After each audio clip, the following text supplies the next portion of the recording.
I have just fallen down the rabbit hole that is Herkad. And if you don't know what Herkad is, it's the hardest reading challenge you'll ever do. If you haven't seen this on YouTube, it is this challenge that was created by Cordy. I'll put her video in the description, and it is kind of insane. And so I saw this and I was like, this is so fun. I love a challenge. I love graphics. I love Canva.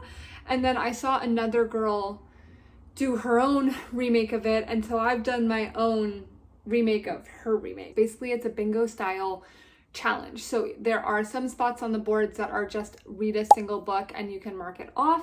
And then there are some spots where you have to read multiple books to mark it as completed. So there's a color challenge, there's an alphabet challenge, there's a whole bunch of them. And I'm not going to walk you through all of them in this moment because I think that would just be really overwhelming. But as I knock them off, I'll explain what they are. For each book, you get to put the book into 2 slots. So they can fill any 2 spots on the board, whatever you like. I'm not doing the official version by any means. I just saw this format and thought, this is so fun. This is so me. I'm a huge reader. I've not ever really logged my reading journey, but I read close to 100 books a year. I started this at the beginning of July and I have read a book a day because I'm so addicted to getting my spots in bingo. So I do not think that it's sustainable. I do not anticipate reading a book a day for the rest of the year, but I am flying to this challenge. So I thought, okay, I was gonna just do a monthly review, but I'm reading too much to keep track of it. So I'm gonna do probably a weekly recap of where we're at with Herkad. I'm starting this July 1st. I need to complete this challenge by June 30th. And I am going to just tell you what I read in the first week of July, and we'll recap it and I'll show you what I have knocked off the list already. So the first book I read was Summer in the City by Alex Astor. This is a billionaire romance. They spend unbelievable amounts of money in this book. The billionaire is billionairing and it is just over the top ridiculous. It reminded me of the scene in White Collar where Neil and Sarah have to spend like an outrageous amount of money. And I was just like imagining that the entire book. I gave it 3 stars. It wasn't my favorite book I've read, and honestly, I don't know that it's going to stick with me for a long time. I didn't really have a problem while I was reading it. It went by fast. I enjoyed it for the most part, but I did have a hard time with the FMC. She irked me a little bit. It felt like someone who really needed to go to therapy, but like never would dream of going to therapy. And sometimes it's hard to read. So it was fine. I didn't mind it. I'm not going to reread it. I wouldn't be against picking up more books by this author though. I know she did the Light Lark trilogy, so I might pick that up at some point. But I gave it a 3-star ranking. And then the first spot I put it in was in the alphabet challenge. I put it in the S spot for Summer in the City. For this challenge, you need to fill up all the letters in the alphabet, and it can either be with a word in the title or the author's first or last name. And then the second spot I put this was in the color challenge. The cover is just so beautifully pink. I couldn't help myself. So we have the pink spot filled and the S spot filled for our challenge. The next book I read was One Golden Summer by Carly Fortune. I've also not read any books by her, although I know she has quite a few that I think are all in the same world and might even have been stories from characters we saw in this book. But I had a really good time with this book. It was so summery. It was so fun. It was very flirty and playful. Basically, the plot of the book is that this girl had gone to the lake at 17 and seen these people who lived across the lake. They were kids and wanted to like hang out with them, but was really shy and never did. So she comes back to the lake years and years later. She's in her 30s now. And she randomly meets one of the guys who was there the summer that she had went when she was 17. And basically they have this summer romance, fling, whatever you want to call it, as they're like flirting and bantering, like will we, won't we type of vibe. It's super fun. It's really beautiful. I really like this book. I ranked it a 4.5 stars. It wasn't quite a 5-star read for me. I can't even really explain what held me back. But it's got really lovable characters, really sweet story.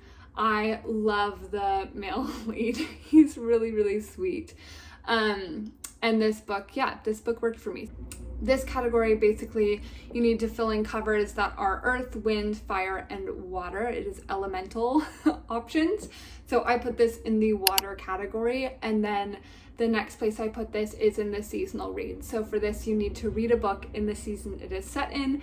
So I put this book in summer because it is summer right now and it was the perfect summer read. So that knocks off 2 more spots on our list for the second book I read in July. The third book I read this week was The Hunting Party by Lucy Foley. I've read a few books by her. One of them, The Guest List, I really enjoyed, and then The Paris Apartment, not so much. So I was really curious where this tiebreaker book would go for me, if I'm gonna continue reading more of her books, or if I'm realizing, I liked one of her books, but maybe she's not the author for me. So I read The Hunting Party and I gave it 3 stars. It was not super memorable. I did not like any of the characters. I don't think I was supposed to. It's a thriller, and the thriller wasn't thrilling. I didn't really care. And I wanted to. Basically, a whole friend group goes up and they get stranded in the snow and someone's murdered. What I did find interesting is you didn't know who was murdered until the end of the book. So you're like solving this mystery in a dual timeline, one at the beginning of the trip, one at the end of the trip after they found the body.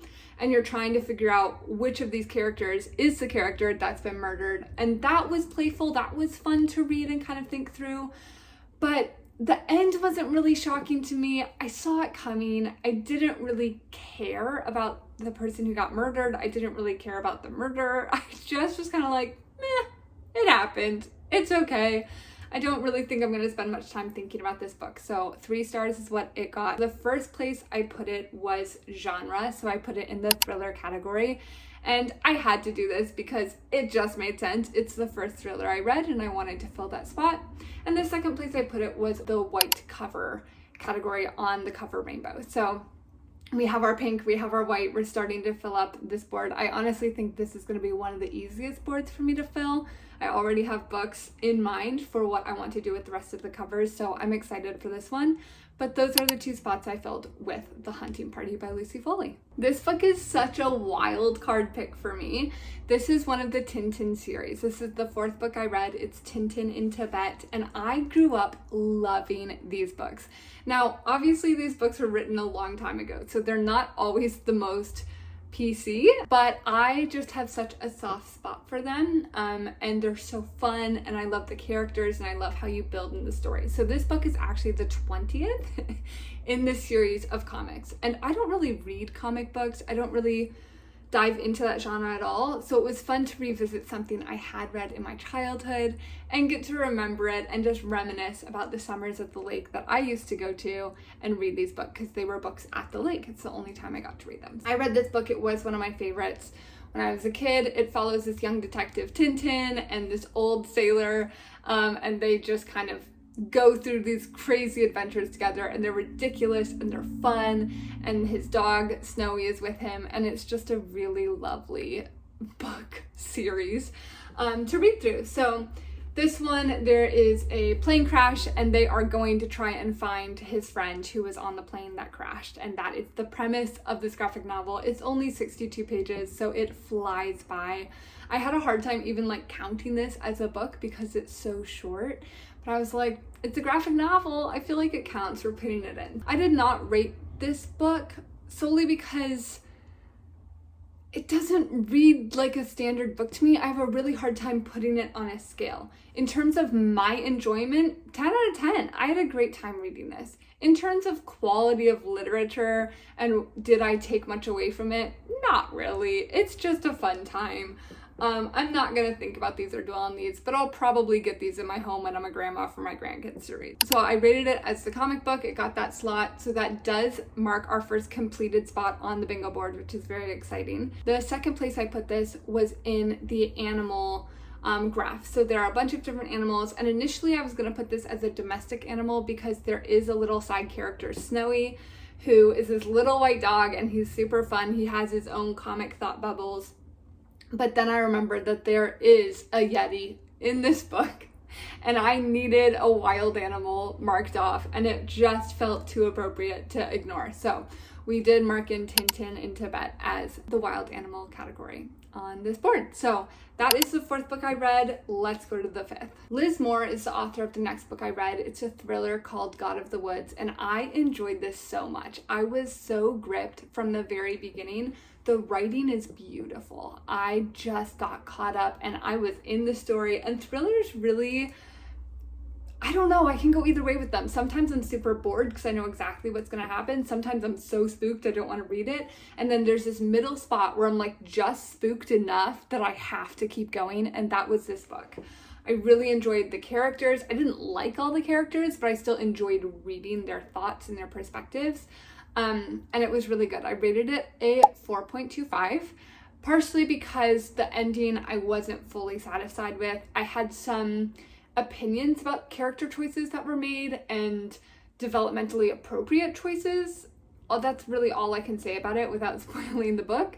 But it was really interesting to think through. I enjoyed the world. I enjoyed the characters. I really enjoyed the writing. This got categorized in 2 places as well.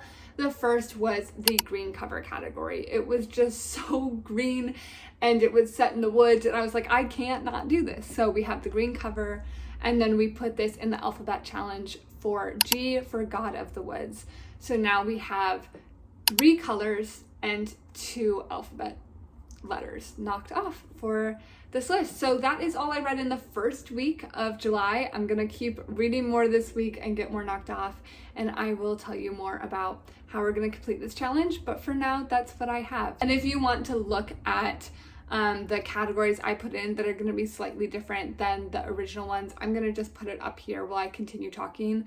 There are some I made up, some I took from the first and the second year that QWERTY's done it, and I just kind of mashed them all together and created something that I felt was realistic for me. Some of the things I don't enjoy reading, some of the things I just knew is not realistic with my lifestyle, and then there are some books where I was like, I want to do a rereads category because there are books I've been really looking forward to rereading.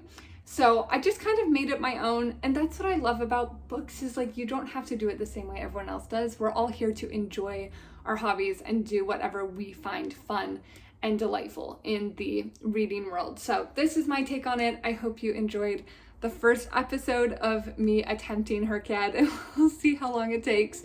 But I will be back with the next set of books next week.